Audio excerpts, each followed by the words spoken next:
قرآن مجید کا 15واں سپارہ۔ اللہ تبارک و تعالیٰ نے آغاز اپنے محبوب کی معراج سے فرمایا۔ سبحان الذی اسری بعبدہ لیلا من المسجد الحرام الی المسجد الاقصی۔ فرمایا پاک ہے وہ ذات جس نے اپنے بندہ خاص کو سیر کرائی مسجد حرام سے لے کر مسجد اقصی تک۔ اور مسجد اقصی کون سی؟ الذی بارکنا حولہ، جس کے ارد گرد ہم نے برکتیں رکھی ہیں۔ لنوریہ من آیاتنا، تاکہ ہم انہیں اپنی نشانیاں دکھائیں۔ معراج حضور کی سیر کا نام ہے۔ اللہ نے کہا محبوب آؤ اپنی سلطنت کی سیر کر لو۔ معراج حضور کی سیر و سیاحت کا نام ہے، بس سیر کرنے گئے تھے محبوب، اور رات کے تھوڑے سے حصے میں۔ اور مسجد اقصی وہ مسجد جس کے ارد گرد ہم نے برکتیں رکھی۔ مسجد کے اندر برکتیں ہوتی ہیں کہ ارد گرد ہوتی ہیں؟ الذی بارکنا حولہ، جس کے ارد گرد ہم نے برکتیں رکھی ہیں۔ تو مفسرین نے فرمایا کہ مسجد اقصی کے ارد گرد انبیاء کے مزارات تھے، تو فرمایا کہ اس کے ارد گرد ہم نے برکتیں رکھی ہیں۔ جہاں نبی کا وجود ہو وہاں برکت ہوتی ہے، جہاں ولی کا وجود ہو وہاں برکت ہوتی ہے۔ لنوریہ من آیاتنا، تاکہ ہم انہیں اپنی نشانیاں دکھائیں۔ واقعہ معراج ظاہر ہے ایک تفصیلی اور ایک بڑا حیرت انگیز اور محبوب کی عظمت اور شانوں والا واقعہ ہے۔ تو اللہ تبارک و تعالیٰ نے 15ویں پارے کا اور سورہ بنی اسرائیل کا آغاز اسی آیت سے فرمایا۔ آیت نمبر 4 سے بیان ہوا ہے کہ بنی اسرائیل کو بائبل میں بتا دیا گیا تھا کہ وہ زمین میں 2 مرتبہ فساد اور سرکشی کریں گے۔ چنانچہ یہ دونوں مواقع آئے اور اللہ نے ان پر جابر بندے مسلط کیے۔ آیت نمبر 11 میں اللہ تعالیٰ نے فرمایا کہ انسان بڑا ہی جلد باز ہے، اسے بڑی جلدی ہے، بڑی جلدی کرتا ہے۔ آیت نمبر 12 میں بتایا کہ ہم نے نظام لیل و نہار کو اپنی قدرت کی 2 نشانیوں، اور ہم نے دن کو روشن بنایا تاکہ تم اپنے رب کا فضل تلاش کرو اور سالوں کی گنتی اور حساب کو جان لو۔ آیت نمبر 13 سے بتایا کہ ہم نے ہر انسان کا اعمال نامہ اس کے گلے میں لٹکا دیا ہے، یعنی اللہ کی قضاء و قدرت میں جو طے ہے وہ ہو کے رہے گا، اور قیامت کے دن یہ اعمال نامہ ایک کھلی ہوئی کتاب کی صورت میں ہوگا۔ بندے سے کہا جائے گا اپنا اعمال نامہ پڑھو، آج تم خود ہی احتساب کرنے کے لیے کافی ہو۔ جس نے ہدایت کو اختیار کیا تو اسی کا فائدہ اسی کو پہنچے گا، اور جس نے گمراہی کو اختیار کیا تو اس کا وبال بھی اسی پر آئے گا۔ اور کوئی بوجھ اٹھانے والا دوسرے کا بوجھ نہیں اٹھائے گا، اور ہم اس وقت تک عذاب دینے والے نہیں جب تک کہ اتمام حجت کے لیے ہم رسول نہ بھیج دیں۔ اگلی آیت میں قدرت کا ایک قانون بیان کیا گیا ہے کہ جب ہم کسی بستی والوں کو ہلاک کرنے کا ارادہ کرتے ہیں تو اس کو عیش و عشرت کا دلدادہ لوگوں کو اپنے احکام بھیجتے ہیں، پھر وہ ان احکام کی نافرمانی کر کے عذاب کے مستحق ہوتے ہیں، اور یوں ہم ان کو تباہ و برباد کر دیتے ہیں۔ پہلے قومیں عیش میں پڑتی ہیں پھر تباہ ہوتی ہیں۔ اللہ تعالیٰ اپنے محبوب کی غلامی والی زندگی عطا فرمائے۔ اللہ آیت نمبر 18 میں فرمایا کہ جو صرف دنیا کے فائدے کا طلبگار ہو تو ہم اس کو اس دنیا میں جتنا چاہیں دے دیتے ہیں، اور پھر اس کا انجام جہنم ہوتا ہے۔ اللہ فرماتا ہے تو دنیا مانگے گا تو میں دے دوں گا، یہ نہیں کہ ملے گی نہیں، لیکن دنیا ہی ملے گی۔ پھر جنت اللہ سے مانگیں ربنا آتنا فی الدنیا حسنہ وفی الآخرۃ حسنہ، یا اللہ دنیا بھی اچھی کر کے دے اور آخرت بھی ہمیں اچھی کر کے عطا فرما۔ آیت نمبر 21 میں ایک دوسرے پر دنیا میں فضیلت کا ذکر کرتے ہوئے فرمایا کہ آخرت کے بڑے بڑے درجے ہیں اور ان کی فضیلت بھی بہت بڑی ہے۔ آیت نمبر 23 میں والدین کے حقوق کی جانب متوجہ کرتے ہوئے فرمایا کہ تمہارے رب نے حکم دیا ہے کہ اس کی سوا کسی کی عبادت نہ کرو، اور ماں باپ کے ساتھ نیک سلوک کرو۔ اگر تمہاری زندگی میں وہ دونوں یا ان میں سے کوئی ایک بڑھاپے کو پہنچ جائے تو اس کو اف تک نہ کہو، ان کو جھڑکو بھی نہیں، اور ان کے ساتھ ادب سے بات کرو، اور ان کے لیے عاجزی اور رحم دلی کے بازو جھکائے رکھو، اور یہ دعا کرو کہ اے میرے رب ان پر رحم فرما جیسا کہ انہوں نے بچپن میں رحم کے ساتھ میری پرورش فرمائی تھی۔ آیت نمبر 26 میں قرابت داروں، مسکینوں اور مسافروں کے حقوق ادا کرنے اور فضول خرچی سے اجتناب کا حکم ہے، اور یہ کہ فضول خرچی کرنے والے شیطان کے بھائی ہیں، اور اگر بسبب تنگ دستی خرچ نہ کر سکو تو ان سے نرم بات ہی کر لو۔ فرمایا رشتہ داروں پہ خرچ کرو، اپنی ذات پہ فضول خرچی نہ کرو، اور اگر تم خرچ نہیں کر سکتے، غریب ہو، تو کم از کم اخلاق کا مظاہرہ ہی کر لو، رشتہ داروں کے اندر تلخ جملوں کا تبادلہ تو نہ کرو۔ آیت نمبر 29 نے تسلسل کے ساتھ احکام کا بیان ہے، تسلسل کے ساتھ۔ نمبر 1 فرمایا خرچ کرنے میں بخل، ہرس اور فضول خرچی کے درمیان میانہ روی کو اختیار کرنا، یعنی نیک کاموں میں کھلے دل سے خرچ کرنا اور مباح کاموں میں اعتدال کے ساتھ خرچ کرنا، اور ناجائز کاموں میں بالکل خرچ نہ کرنا۔ نمبر 2 ارشاد فرمایا کہ افلاس کے خوف سے اولاد کو قتل کرنے کی تمہیں ممانت ہے، اور یہ کہ سب کا رزق دینے والا اللہ ہے۔ نمبر 3 میں فرمایا کہ زنا بہت بری چیز ہے، اس سے بچو۔ نمبر 4 میں قتل ناحق کی ممانت ہے اور قصاص لینے میں حد اعتدال میں رہنے کا حکم ہے۔ نمبر 5 میں یتیم کا مال کھانے کی ممانت ہے اور اس کے بالغ ہونے تک اس کے مال کی حفاظت کا حکم ہے۔ نمبر 6 وعدوں کے پورے کرنے کا حکم دیا گیا، یہ آیت نمبر 29 میں سارے احکام ہیں۔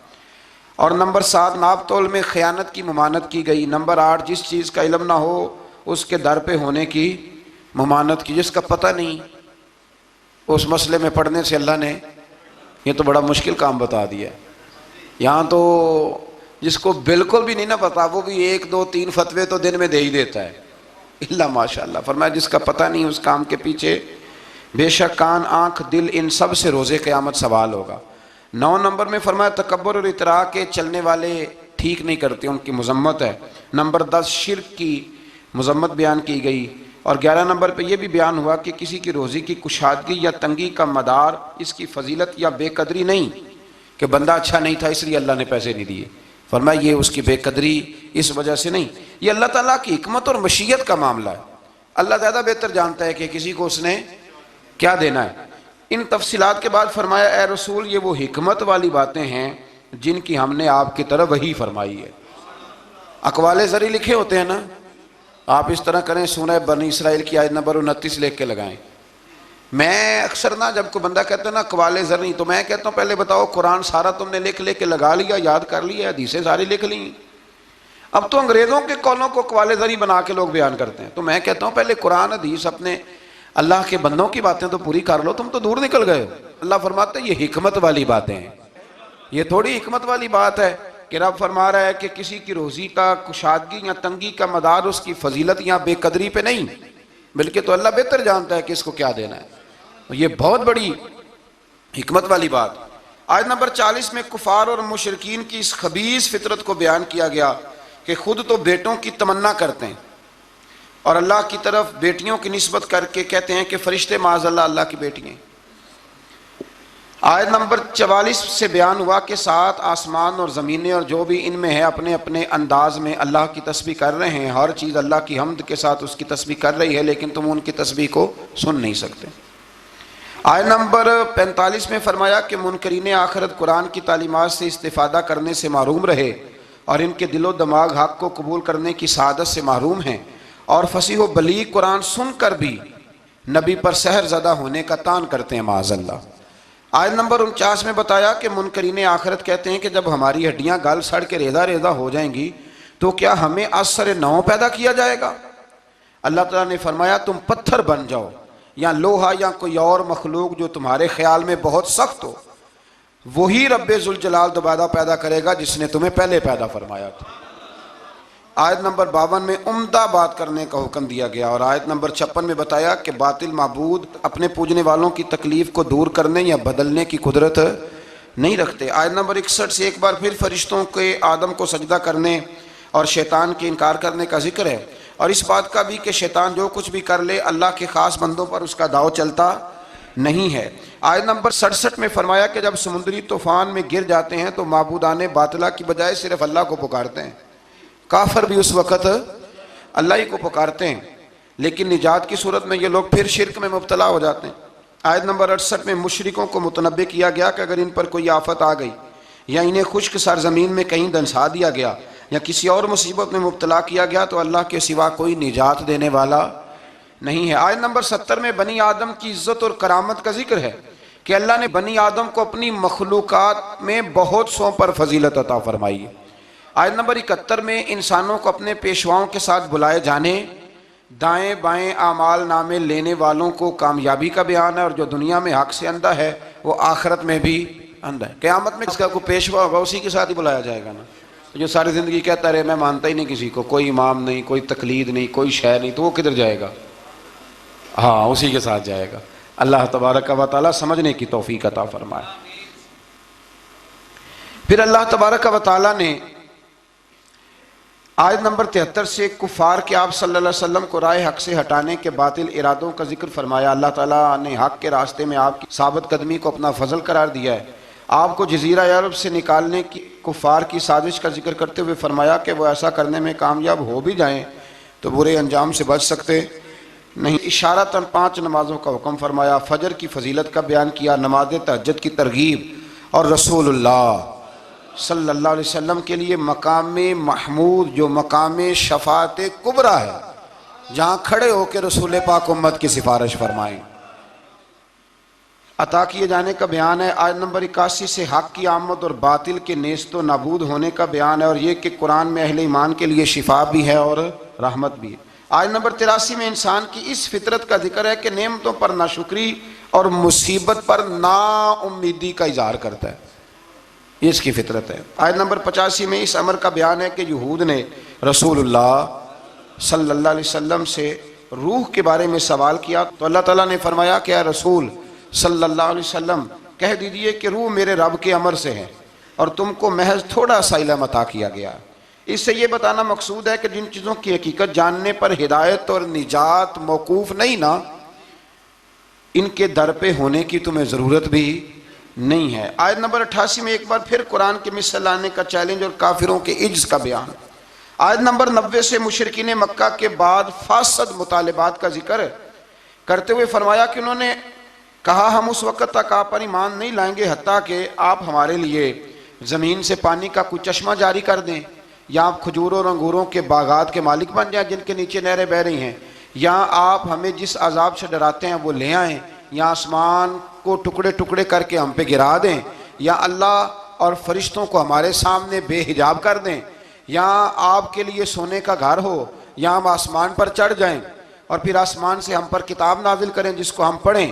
ان سب مطالبات کے جواب میں اللہ نے فرمایا اے رسول صلی اللہ علیہ وسلم کہہ دو میرا رب ہر عیب سے پاک ہے، میں کوئی شعبدے باز نہیں ہوں، بلکہ میں تو اللہ کا وہ بندہ ہوں جسے اللہ نے اپنا رسول بنا کے بھیجا ہے۔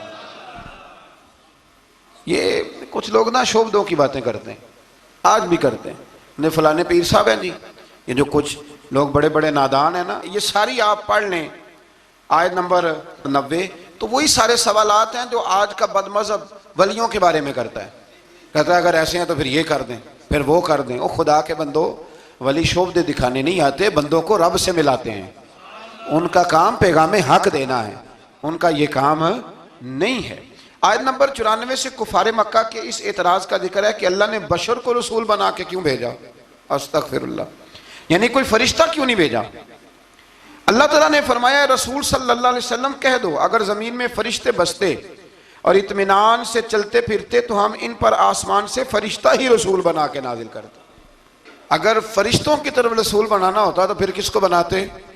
فرشتوں کو، یعنی نبی اور رسول جس مخلوق کی طرف مبعوث ہوئے اسی کے جن سے ہوتے ہیں۔ ان آیات میں یہ بھی بتایا کہ منکرین آخرت کو ان کے منہوں کے بل اندھا گونگا اور بہرا بنا کر اٹھایا جائے گا اور ان کا ٹھکانہ جہنم ہے۔ آیت نمبر 100 میں فرمایا کہ آپ کہیے اگر بالفرض تم میرے رب کی رحمت کے خزانوں کے مالک ہوتے تو تم خرچ کے ڈر سے ان کو روکے رکھتے، اور دراصل انسان ہے ہی بخیل، یہ کنجوس ہے، یہ اللہ کی دی ہوئی توفیق سے بھی اس کے رستے میں خرچ کرنے کو تیار نہیں ہوتا۔ آیت نمبر 101 سے موسیٰ علیہ السلام کو 9 معجزات عطا کیے جانے، فرعون کا آپ کو ساحر کہنے، فرعون کے غرق ہونے اور بنی اسرائیل کے زمین میں آباد ہونے کا ذکر ہے۔ آیت نمبر 105 میں قرآن مجید کو بتدریج تھوڑا تھوڑا نازل کر کے نازل کرنے کی حکمت یہ بتائی گئی کہ رسول ان پر ٹھہر ٹھہر کے پڑھیں گے، ان کے لیے قرآن کو سمجھنے میں آسانی ہوگی۔ مشرکین مکہ اعتراض کرتے تھے کہ کبھی آپ اللہ کہتے ہیں کبھی رحمان کہتے ہیں، ہم تو رحمان کو نہیں جانتے، تو اللہ نے فرمایا رسول کہہ دیجئے کہ معبود برحق کو تم اللہ کہہ کے پکارو یا رحمان کہہ کے پکارو، تم اسے جس نام سے بھی پکارو گے سب اسی کے نام ہیں، اور اسے پکارنے میں میانہ روی سے کام لو۔ آخری آیت میں فرمایا کہ اللہ کی نہ کوئی اولاد ہے، نہ کوئی اس کی سلطنت میں اس کا شریک ہے، نہ اسے کسی مددگار کی ضرورت ہے، اور آپ اس کی کبریائی کو بیان کرتے رہیے۔ آگے شروع ہو جاتی ہے سورہ کہف۔ اصحاب کہف کا نام تو سنا ہے نا ماشاءاللہ آپ حضرات۔ پہلے اس کی فضیلت میں ایک حدیث نہ بیان کروں؟ نبی کریم صلی اللہ علیہ وسلم نے فرمایا، یہ مسلم شریف کی حدیث ہے، دجال آئے گا قیامت کے قریب اور بڑے لوگوں کو گمراہ کرے گا، تو حضور نے فرمایا جو سورہ کہف کی 10 آیات زبانی یاد کر لے نا، وہ دجال کے فتنے سے بچ جائے گا۔ اللہ توفیق عطا فرمائے۔ اس سورہ مبارکہ کی آیت نمبر 9 سے اصحاب کہف کا ذکر شروع ہوتا ہے۔ اصحاب کہف، جب حضرت عیسیٰ علیہ السلام کو اللہ کریم نے چوتھے آسمان پہ بلا لیا نا، تو دقیانوس نام کا ایک بادشاہ ہوا بنی اسرائیل کے اندر، بڑا ظالم تھا، اس نے گمراہی پھیلا دی، اور جو لوگ معاذ اللہ کفر اور شرک نہیں کرتے تھے انہیں قتل کروا دیتا تھا۔ تو 7-8 نوجوان اپنا ایمان بچا کے بھاگے۔ او ہو اللہ اکبر، ساری دنیا مال بچا کے بھاگتی، وہ 7-8 نوجوان اپنا ایمان بچا کے بھاگے کہ یہ ہمیں کہیں کفر کی طرف نہ لوٹا دے۔ تو جا کے ایک غار کے اندر چلے گئے، تو ایک کتا بھی ان کے ساتھ ہو گیا۔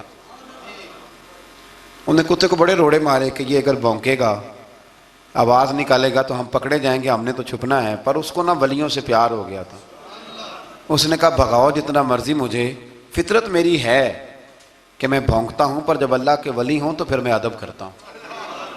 یہ قرآنی واقعہ ہے۔ اچھا، یہ عین وہ واقعہ ہے قرآن مجید کا کہ جو بہت ساری چیزوں پر ویسے ہی نص ہے اور بہت ساری زبانیں ویسے ہی گونگ ہو جاتی۔ تو وہ 6-7 لوگ تھے، وہ چلے گئے غار کے اندر، جا کے انہوں نے پناہ لے لی۔ بادشاہ کو پتہ چل گیا کہ غار کے اندر ہے۔ اچھا، اللہ کی قدرت، جیسے داخل ہوئے انہیں نیند آ گئی، یہ سو گئے۔ اور قرآن مجید کہتا ہے، قرآن مجید کے یہ لفظ ہیں کہ کتا غار کے منہ پر بازو پھیلا کے بیٹھ گیا، گویا اپنے مالکوں کی خدمت کر رہا ہے۔ اب میاں صاحب کی ایک بات کر لیں درمیان میں۔ میاں صاحب فرماتے ہیں، جنہ تنا وچ عشق نہ رچیا، کتے ہونا تھی چنگے، اور چلو مالک دے کر راکھی کر دے، صابر بھوکے ننگے۔ یہ دیکھو نا کہ اتنا تو ان کے اندر بھی کمال ہے، اپنے نا دونوں بازو پھیلا کے، کتا بھی غار پہ بیٹھ گیا، ان کو نیند آ گئی۔ بادشاہ نے پتہ کرایا، کہاں بھاگ کے گئے؟ تو کہا وہ غار کے اندر ہیں۔ بادشاہ کہنے لگا کہ ان کی سزا یہ ہے کہ ایک دیوار چن دو غار کے منہ میں، غار کوئی بند کر دو۔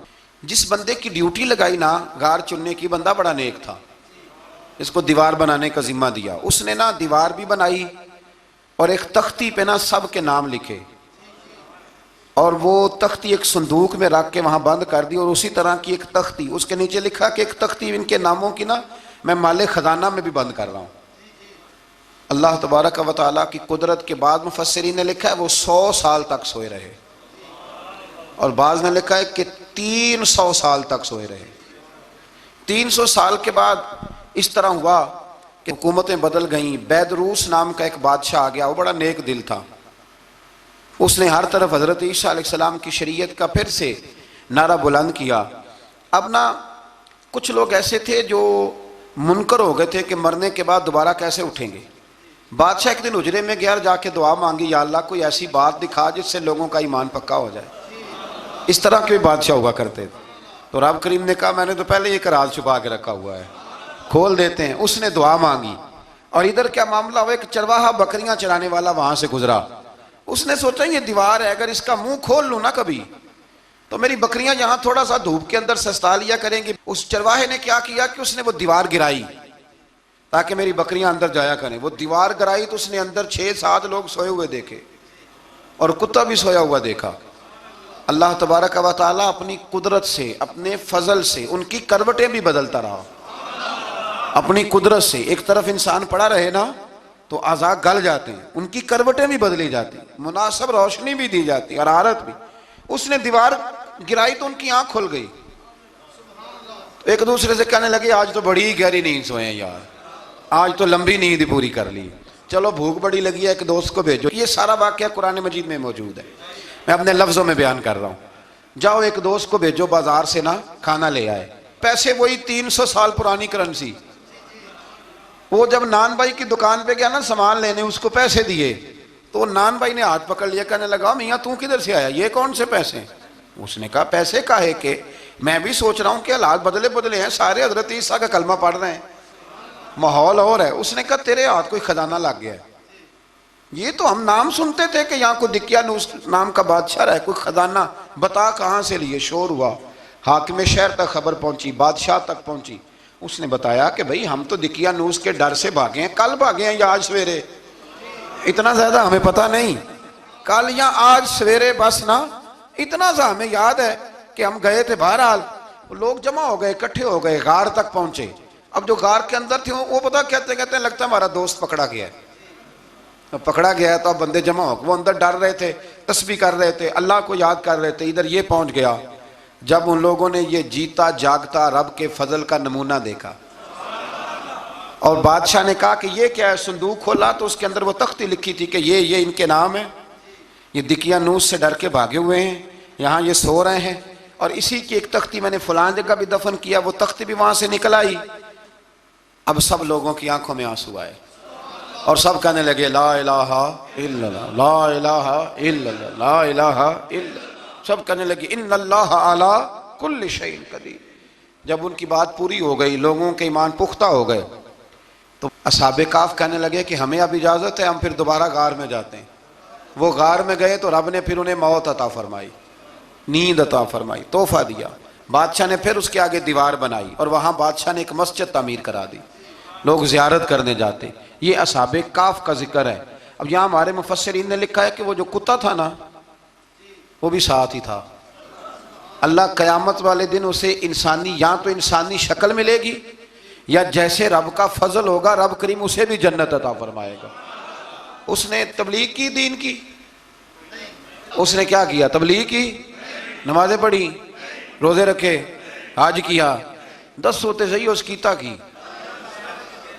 اسی آکھیے نا خدا کے فضل سے ہم پر ہے سایہ غوث اعظم کا, ہمیں دونوں جہاں میں ہے سہارا غوث اعظم کا. لوگ پریشان ہو جاتے ہیں, کہتے ہیں کس طرح کی بات کرتے ہو. تو میں نے کہا اصل میں تیرا عقیدہ کچا ہے. وہاں تو کتا چلا جائے ولی کے پاس تو رب اسے جنت دے دیتا ہے, تو جیگتا جاتا مومن جائے تو اللہ کیوں فضل نہیں فرماتا. اس سے آگے نا پھر آیت نمبر 32 ہے. اس میں اللہ تبارک و تعالیٰ نے 2 لوگوں کا واقعہ بیان کیا ہے. فرمایا ایک شخص کے انگوروں کے باغات تھے اور چاروں طرف سے انہیں کھجوروں کے درختوں نے گھیر رکھا تھا, اور درمیان میں کھیتی بھی تھی, اور بیچ میں دریا بھی بہہ رہا تھا, اور ان باغات نے بہت عمدہ فصل دی. ایک دن یہ شخص اپنے ساتھی سے کہنے لگا میرا مال اور افرادی قوت تم سے زیادہ ہے, مجھے یقین ہے کہ یہ باغ کبھی برباد نہیں ہوگا. اول تو مجھے قیامت کا یقین ہی نہیں معاذ اللہ, لیکن اگر قیامت آئی تو مجھے وہاں سے بھی بہتر مال ملے گا. اس کے دوسرے ساتھی نے کہا تو اپنی اصل کو بھول گیا ہے اور تو نے اپنے خالق کی ناشکری کی جو کہ وحدہ لا شریک ہے. اگر تم نے باغ میں داخل ہوتے وقت ماشاءاللہ لا قوت الا باللہ کہہ دیا ہوتا تو یہ تمہارے حق میں بہتر ہوتا. اگرچہ مال اور اولاد میں میں تم سے کم ہوں, لیکن میرا ایمان یہ ہے کہ اللہ تعالیٰ مجھے اس سے بہتر نعمت عطا کرے گا, اور آسمان سے کوئی آفت آئی اور تمہارا باغ تباہ و برباد ہو جائے گا, یا اگر اس کا پانی زمین میں دھس گیا تو پھر تم اسے تلاش نہ کر پاؤ گے. بالآخر اس شخص کا باغ برباد ہو گیا. وہ جو کہتا تھا نا مجھے یقین نہیں قیامت نہیں آئے گی, اس کا باغ ہی. اور وہ کف افسوس ملتے ہوئے کہنے لگا کاش میں نے شرک نہ کیا ہوتا, لیکن پھر اس کا کوئی نہ مددگار تھا اور نہ حمایتی. آیت نمبر 45 میں اللہ تعالیٰ نے دنیا کی زندگی کی ناپائیداری کو ایک مثال سے بیان فرمایا کہ آسمان سے بارش نازل ہوئی, گھنا سبزہ نکلا, پھر وہ سوکھ کر چورا چورا ہو گیا, جسے ہوا اڑا کے لے گئی. مال اور بیٹے تو محض جیتی دنیا کا سنگار ہے. جب تک تم زندہ ہو تب تک مال بھی ہیں اور بیٹے بھی ہیں. والباقیات الصالحات, اگر کچھ ہے باقی رہے گی تو تمہارے اچھے اعمال باقی رہیں گے, اور اگر اولاد نیک ہوئی تو وہ بھی باقیات الصالحات میں شامل ہو جائے گی. آیت نمبر 47 سے فرمایا کہ قیامت کے دن تمام روئے زمین پر ایک کھلے میدان کی صورت میں ہوگا. سب لوگ صف باندھے رب کے حضور اکیلے حاضر ہوں گے اور اپنے اعمال ناموں کو دیکھ کر خوف زدہ ہوں گے. کہیں گے ہائے افسوس اس اعمال نامے کو کیا ہوا, اس نے نہ کوئی صغیرہ گناہ چھوڑا نہ کبیرہ, مگر سب کو شمار کیا. آیت نمبر 50 میں حضرت آدم علیہ السلام کو فرشتوں کے سجدہ, ابلیس کی نافرمانی اور شیطان اور اس کی ذریت کے انسان کے دشمن ہونے کا بیان ہے. آگے پھر ذکر شروع ہو جاتا ہے حضرت موسیٰ علیہ السلام اور حضرت خضر علیہ السلام کا. یہ لفظ خضر بھی ہے اور خضر بھی ہے, یہ 2-3 طریقوں سے پڑھا جاتا ہے. حضرت خضر کے بارے میں مختلف روایات ہیں کہ یہ ولی ہیں کہ نبی ہیں. لیکن مضبوط رائے اکثر بزرگوں کی یہی ہے کہ یہ بھی اللہ کے نبی ہیں، اور بعض نے لکھا ہے یہ ہمیشہ سے زندہ ہیں۔ یہ دو اللہ کے نبی حضرت الیاس علیہ السلام اور حضرت خضر علیہ السلام، یہ دونوں ہر سال حج میں بھی جاتے ہیں، ہر سال حج میں بھی جاتے ہیں، کیونکہ ایک روایت ملتی ہے کہ محبوب کریم علیہ السلام حج پہ گئے تو فرمایا میں الیاس اور خضر کو پہاڑوں سے اترتے ہوئے دیکھ رہا ہوں۔ تو جن کو اللہ نے کھلی آنکھیں دی ہوتی ہیں پھر انہیں زیارت بھی ہوتی ہے، انہیں یہ نظر بھی آتے ہیں۔ حضرت خضر علیہ السلام کو اللہ نے علم لدنی عطا فرمایا۔ یہ علم لدنی اللہ جس کو اپنے پاس سے عطا کر دے اس کو علم لدنی کہتے ہیں۔ حضرت موسیٰ علیہ السلام ایک دن تقریر کرتے ہوئے کسی نے پوچھا کہ آپ سب سے بڑے عالم ہیں، فرمایا الحمدللہ۔ تو اللہ کریم نے فرمایا نہیں ہے موسیٰ کلیم آپ سے بڑے بڑے بھی ہیں، بڑے بڑے لوگ ہیں۔ ہمارے ہاں مسئلہ ہے پا نہ پڑی اور لوگ مناظرہ کرنے آتے ہیں، کئی دفعہ لوگ نا مسئلہ بتاتے ہیں تو میں کہتا ہوں جناب آپ نے بتا دیا کہ اب آپ نے حکم کرنا ہے، اب آپ نے حکم کرنا ہے۔ کبھی کبھی کچھ لوگ ایسی باتیں کرتے ہیں وہ جی آپ ایک بندے کا نام لیتے ہیں ذکر کرتے ہیں، تو میں نے کہا چلو ہم نے بھی کہیں کچھ پڑھا ہی ہوگا نا تبھی تو ذکر کرتے ہیں، لیکن جو آتے ہیں نا لوگ وہ مشورہ تو ہمارے دور میں ہے ہی نہیں، جس نے جو لائن پڑھ لی ہے وہ اس پہ پکا ہو گیا، سارا نہیں نہ پڑھا، سارا پڑھے پھر بات سمجھ میں آتی ہے۔ حضرت موسیٰ کلیم اللہ کے نبی ہیں اور کیا بات ہے ان کی، اور یہ بھی اللہ کا فضل ہوا حضرت موسیٰ نے یہ بات کی تبھی تو ہمیں اتنی شاندار حکمتوں کے پھول ملے، یہ بھی حضرت موسیٰ کا ہی کمال ہے۔ تو حضرت موسیٰ نے کہا کہ اے اللہ وہ جو مجھ سے بڑا ہے عالم ہے وہ کہاں ملے گا جس سے میں حکمت کی بات سیکھوں، تو فرمایا جہاں مجمع البحرین ہے نا دو دریا ملتے ہیں وہاں وہ ملے گا۔ حضرت موسیٰ کلیم سے اللہ نے فرمایا کہ جاؤ جہاں دو دریا ملیں گے نا وہاں تمہیں وہ شخص ملے گا۔ تو یا اللہ میں کس طرح، فرمایا زادرہ ساتھ لے جاؤ کھانے پینے کا سامان۔ حضرت موسیٰ کلیم لے گئے، مچھلی بھی لے گئے، فرمایا یہ مچھلی جہاں تمہارے برتن سے نکل کے دریا میں داخل ہو وہاں دریا میں شگاف پڑ جائے گا، وہاں وہ تمہیں شخص ملے گا۔ حضرت موسیٰ نے اپنے خادم حضرت یوشع بن نون علیہ السلام کو بھی ساتھ لیا، یہ بعد میں حضرت موسیٰ علیہ السلام کے جانشین ہوئے۔ یہ دونوں سفر پہ نکل گئے، ایک جگہ پہ پہنچے جہاں پہاڑ تھا ساتھ دریا بھی تھا، اس کے نیچے آرام کرنے لگے۔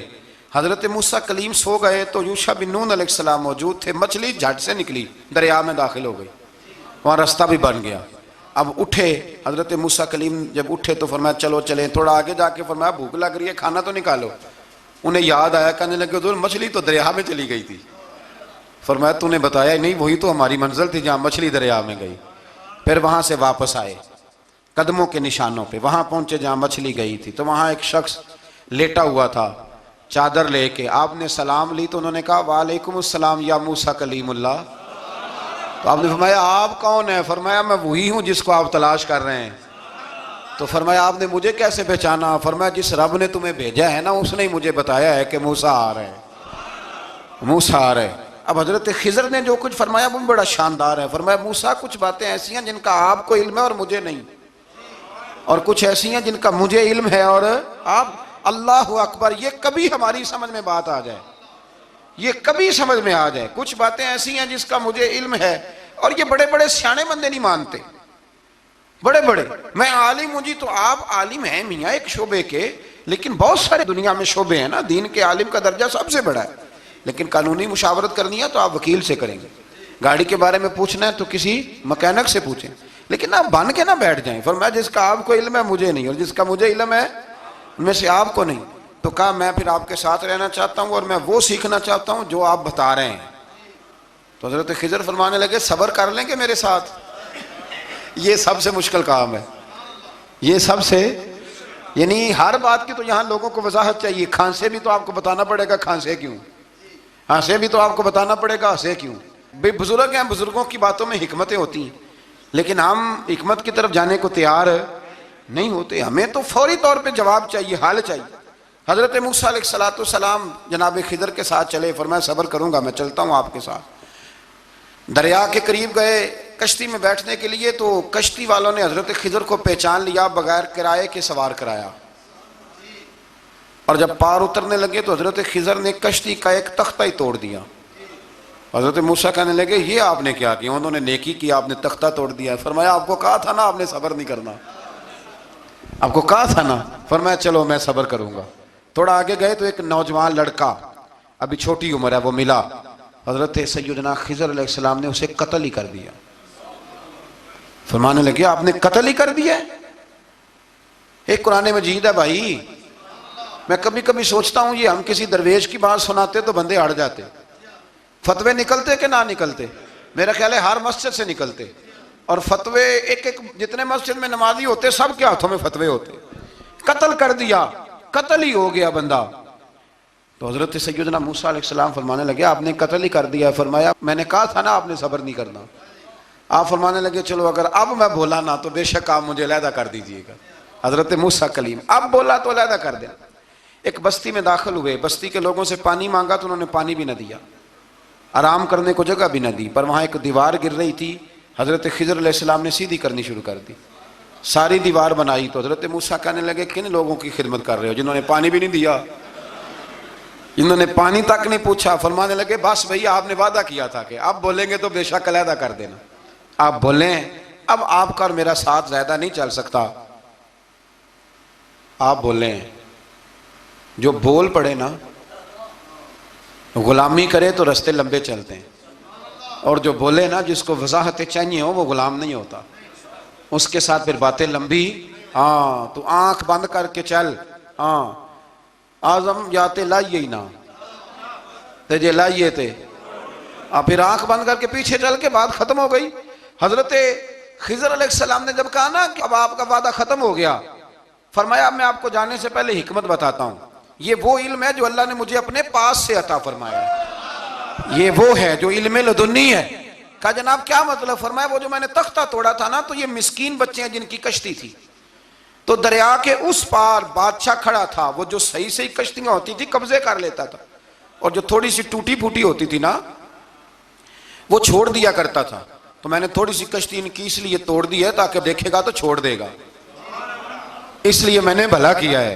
اور فرمایا وہ جو بچہ میں نے قتل کیا نا وہ شروع سے ہی کفر کا دل دادا تھا، اس کے ماں باپ نیک تھے، اگر بڑا ہوتا جوان ہوتا تو ہو سکتا ہے ماں باپ کو بھی کفر میں مبتلا کر دیتا، اب اس کے بدلے اللہ انہیں صالح بیٹا عطا فرمائے گا۔ تو یہ بھی میں نے اللہ کے دیے ہوئے علم سے کیا۔ اور فرمایا یہ جو دیوار میں نے نبی ہو کے یا ولی ہو کے مزدوری کر کے دیوار بنائی ہے نا، اللہ اکبر، فرمایا یہ دیوار عام لوگوں کی نہیں، یہ یتیم بچوں کا خزانہ ہے دیوار کے نیچے، یہ گر جاتی تو خزانہ ظاہر ہو جاتا، اور بچائی اس لیے ہے کہ وَكَانَ أَبُوهُمَا صَالِحًا، ان بچوں کا باپ نیک آدمی تھا، ان کا باپ۔ قاضی ثناء اللہ صاحب پانی پتی فرماتے ہیں ڈائریکٹ باپ نہیں تھا، 7ویں نسل میں جا کے باپ بنتا تھا۔ سن لیں یہ بھی بات، ایک بندہ نیک ہو تو اس کی 7 نسلوں تک رب خزانوں کی بھی حفاظت فرماتا ہے۔ اب آپ اندازہ فرمائیں کہ بات کتنی دور تک جاتی ہے۔ بزرگوں کی باتوں میں نا حکمتیں ہوتی ہیں، دانائیاں ہوتی ہیں۔ یہ طریقت کے جو لوگ ہوتے ہیں انہیں سبق یہ دیا جاتا ہے کہ آمنا و صدقنا، ماننا ہے اور تصدیق کرنی۔ ہمارا معاملہ یہ ہے کہ یہاں وضاحت دینی پڑتی، وہ جی وہاں کیا ہوا تھا، وہ جو گاڑی آپ کے پاس ہے تو وہ کہاں سے آئی، تو وہ جو کل آپ نیا جوڑا پہن کے آئے تھے تو وہ کدھر سے آیا۔ تو جو لوگ وضاحتیں مانگتے ہیں وہ اپنے نہیں ہوتے، ان کا غلامی کا رشتہ نہیں ہوتا، حبیب اور ہوتا ہے شریک اور ہوتا ہے۔ شریک وضاحتیں مانگتے ہیں، حبیب محبت کرتے ہیں۔